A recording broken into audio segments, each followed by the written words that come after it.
I think a lot about what it means to try and make international theatre, or theatre that is relevant internationally. I think that we live in a super connected world, and especially for those of us who come from diverse English cities like Bradford or London or something like that, and we have a migrant history in us, that diversity, that internationalism is something that we carry in our bones and in our DNA. So it's really exciting to be at a venue like BAC, which absolutely, as far as I can see, sits at the kind of heart of an intersection, if you like, between being absolutely rooted in its community and connecting to one of those, as I say, diverse international communities around the venue itself, but also being a really important way in which work and artists move around from this country to other countries and back and take a place in the world, really. The biggest political questions that face us internationally right now, so the relationship between technology and everyday life, climate change, the refugee crisis, the attack of dictatorships like Russia against democratic countries like Ukraine, can all be thought of as a question which is about how human beings are organising themselves in space. They're all to do with how we are, the difference between how we physically organise ourselves and how we organise ourselves in terms of ideas or technology or other things.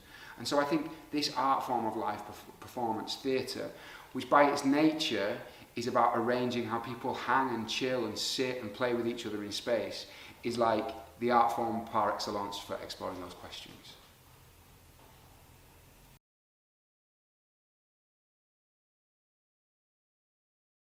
That's a really difficult question. Sort of searching around, I would probably say playful, funny, and I hope complicating. I'm aware that's a dreadful final word. I became a performer largely by a series of accidents, really. I started working in theatre because when I first graduated from university, I used to work as a youth worker, and I wanted to be a DJ. That was my house and techno music was my big artistic love. And I came from the kind of background where I knew about culture and I knew about art, but I never knew anyone who'd done it as a living or really like being able to do that. So it didn't really strike me as an effective thing that could happen. And when I was about 24, my mum saw an advert in the paper which was for an Arts Council funded scheme called the Asian Theatre School, and it was this amazing, really cool community that he built up, really, that was like kind of like a corner of that city where people from Asian and Middle Eastern and whatever backgrounds could hang out and read plays together and talk about politics and workshop stuff. And I was like, wow, this is really cool. And through that process, I was like, actually, I don't think I am a performer. I think I'm more of a writer, maybe a director.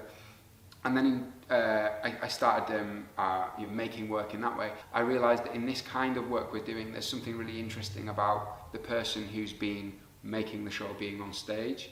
And so, yeah, a whole series of accidents and circuitous routes is how I got here.